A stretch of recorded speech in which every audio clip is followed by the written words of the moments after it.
Welcome. Supervisor Ed Romaine, and we're having coffee with the supervisor, and I have a special guest today, and it's our Suffolk County Sheriff, Errol, Toulon. How are you doing? I'm doing great, sir. Now, How how are you? long have you been sheriff? 3.5 years now. 3.5 years. It seems longer. You brought, when you became sheriff, a great deal of professionalism to that office. Tell us a little bit about your background. So I was born and raised in the South Bronx. I went to an all-boys Catholic high school, Cardinal Hayes. For Okay. 2 years, in my last 2 years of high school, I was a bat boy for the New York Yankees, so I'm very proud Hey. about that. I'm a Yankee fan.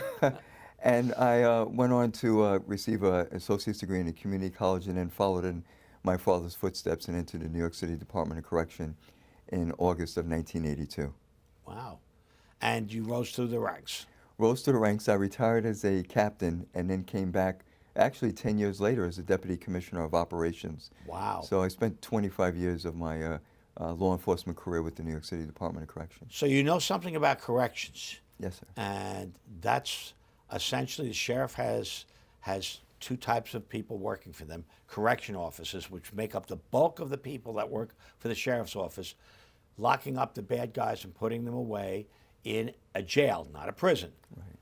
Because a jail is a short term, a year or less. Is that correct? That's correct. And hopefully the state takes their prisoners for the ones that are convicted more serious crimes, that they go to state penitentiaries. Correct.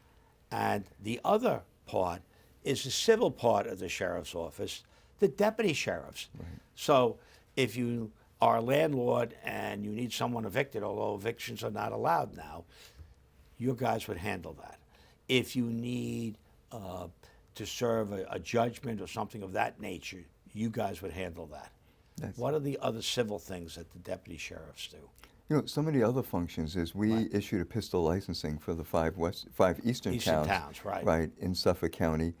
We also have a Marine unit that patrols our waterways. Well, let's talk about that because this is Boating Safety Month. Correct. And, you know, everyone's looking up, wow, finally getting warm. This past weekend, Memorial Weekend, wasn't that warm. Right. But it is getting warm and people are going out. They have boats. We're an island. Right. People enjoy the water, and you have a boat safety. Tell us a little bit about that. So our Marine Bureau patrols the the eastern part of Long Island with those eastern towns. One of the things that we're really trying to promote. Now, the reason you promote the eastern, just to interrupt, Right. is because in the 5 western towns, we have a police district. Right.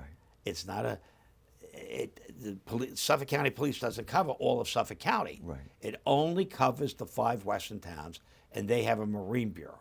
Correct. But the 5 eastern towns each have their own police department. I used to represent 3 of them, so Right. I'm aware of that.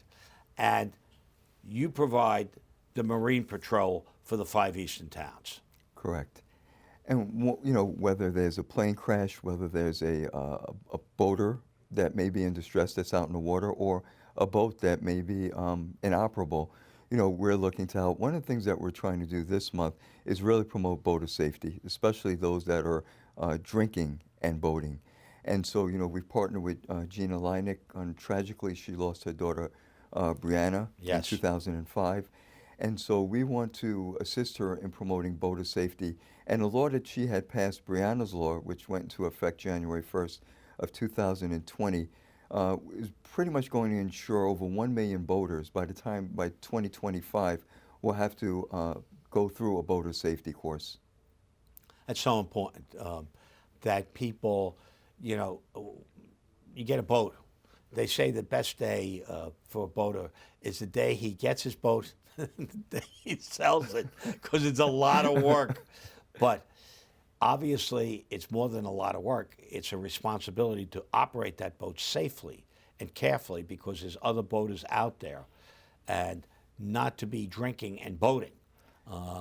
You have to have someone that is somewhat sober so you don't cause accidents, so you don't cause a tragedy that happened to Brianna. Right. And, that occurred in 2005, but it's very similar to drinking and driving. And so one of the things that I know that our current legislature is trying to do is that if you are convicted of boating while impaired or driving while impaired a motorcraft like that, that you will also lose your license. And so it's going to affect your ability to drive also if you were to boating while impaired. That's very important because if we don't have safety on our waterways, all types of tragedies can happen. And some people, I think it's very important that people who want to, have a boat and go out and enjoy our waterways, at least have some basic knowledge about the operation of boats and what it takes, because it's a serious responsibility. It is, and we're fortunate. We have 18 deputy sheriffs, 4 sergeants, and those deputy sheriffs, it's all a part-time operation really from Memorial Day to Labor Day, that we actually make sure that we have more staff available not only to respond but also to be on the waterways to ensure that there's boater safety. I'm sure you work with the Coast Guard as well. Yes, we work with the Coast Guard. They've been a valued partner, not only with training, but also with the assistance on new technology that's out there on the waterways. So what else can you tell us about boater safety?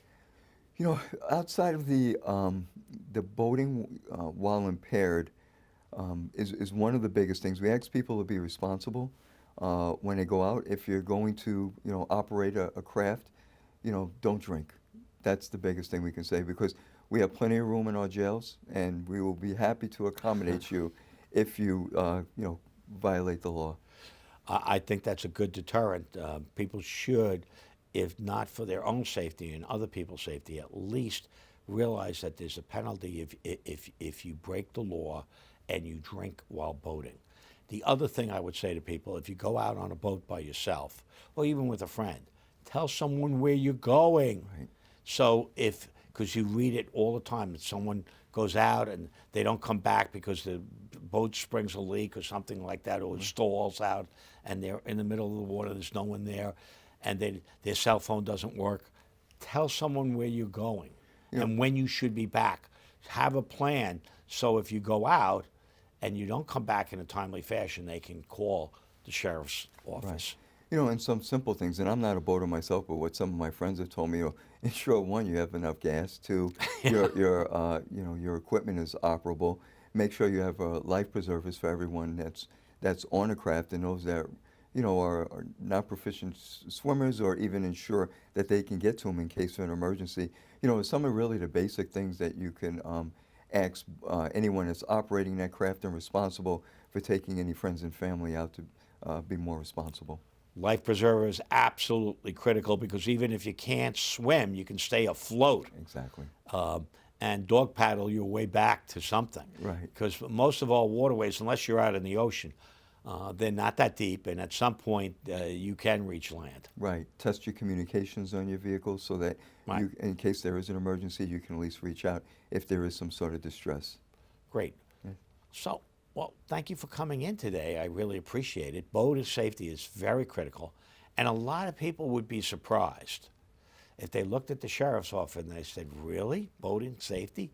But the sheriff's office does a multiplicity of tasks, so many things that people are not aware of.